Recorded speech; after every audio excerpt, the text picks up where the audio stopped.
আসসালামু আলাইকুম এভরিওয়ান। আজকে ডিম ডিম ডিম ডিম আর আলুটা আমি সিদ্ধ করে নিচ্ছি, দেন আমি চিচিঙ্গাটা ভাজি কুটে নিয়েছি। আজকে এগুলোই রান্না করব। তো চিচিঙ্গাটা আমার এই তো আমি ডিম ভেঙে চিচিঙ্গাটা আগে ভাজি করব। তো ডিম ভেঙে আমি চিচিঙ্গাটা নেড়ে চেড়ে ঢেকে দেব। একটু লবণ আর হলুদের গুঁড়া দিব অল্প একটু, হালকা একটু দিতে হবে, বেশি দিলে ভালো লাগবে না। এই তো নাড়াচাড়া করে তারপর আমি এটাকে একটু ঢেকে রাখবো কিছুক্ষণের জন্য। ঢেকে দিলাম। চিচিঙ্গাটা হতে বেশি সময় লাগে না। একটু নাড়াচাড়া করার পরে আমি ধনেপাতা দিয়ে একটু পরে নামিয়ে নেব।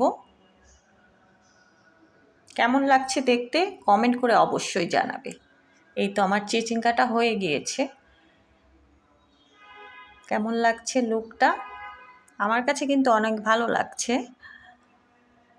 আর এইদিকে ডিম আর আলু, সেদ্ধ আলুটা আমি ছোট ছোট করে কেটে নিয়েছি। তারপরে তো আমি তেলে আলুটাকে লবণ দিয়ে একটু হালকা ভেজে নেব। এইভাবে ডিমটা রান্না করলে আমার খুবই ভালো লাগে খেতে।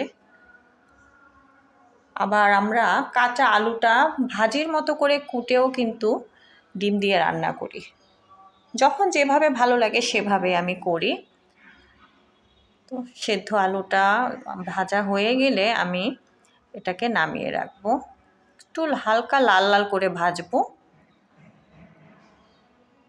তো এখন আমি ডিমটাকে ভেজে নেব।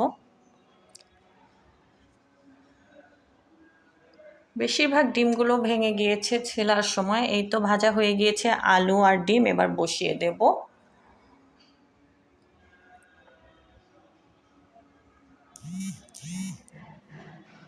মশলাটা কষানো হয়ে গিয়েছে, আমি আলুটা এটার ভিতরে দিয়ে দেব। আলুটা দিয়ে ভালো করে মশলার সাথে মিক্সড করে আমি ভালোভাবে কষিয়ে নেব।